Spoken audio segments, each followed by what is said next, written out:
ማንም ታናሽነትህን አይናቀው። መጽሐፍ ቅዱስ ላይ ስናይ ግርን የመሩ ሰዎች መጽሐፍ ቅዱስ ላይ በጣም ህፃናት ናቸው። በጣም አፍላ እድሜ ላይ ያሉ ሰዎች ናቸው።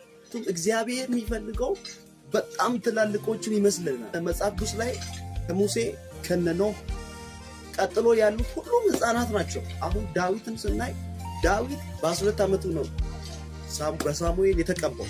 ከዛ በ17 ዓመቱ ላይ ጎልያድ የተባለውን ትልቅ ጀግና እግዚአብሔር የሚፈልገው እግዚአብሔር የሚሰራባቸው የሚጠቀምባቸው ትንሽ የሆኑ ሰዎችን ነው፣ ትናንሾቹን ነው። ለሳሙኤል ለአባቱና ለእናቱ ልጅ አልነበራቸው እና አንድ ቀን እግዚአብሔር ልጅ ሰጣቸውና ሐና አመጣችና ለቤተ ክርስቲያን በ3 ዓመቱ ሰጠች። አንድ ቀን እግዚአብሔር ራሱን ሊጠራው ፈለገ።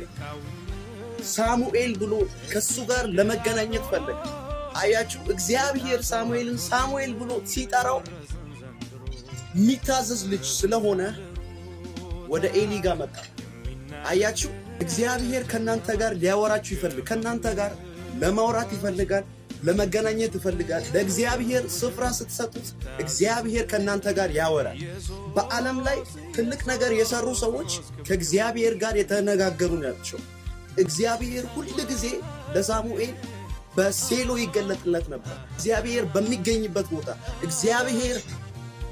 በሚገኝበት ቦታ በእግዚአብሔር ማድሪያ ላይ ለሳሙኤል እግዚአብሔር ይገለጥለት ነበር።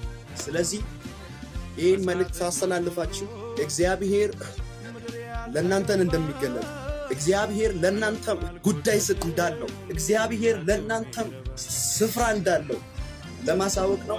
ተባረኩ። ወንድማችሁ ጸጋ ነኝ።